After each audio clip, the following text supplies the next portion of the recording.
Hi, I'm Zoe Schaefer. I'm a nurse practitioner at the Blackhawk County Health Department.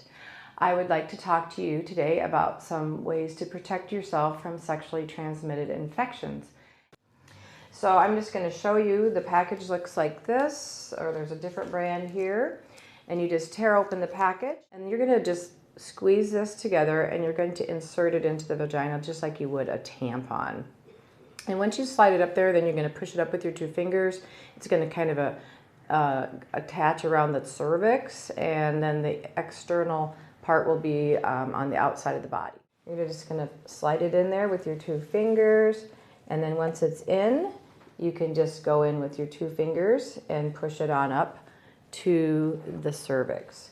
So once it's in there, then you are going to attach the outer part to the outside of your body, and the condom will be out here to protect your outer parts.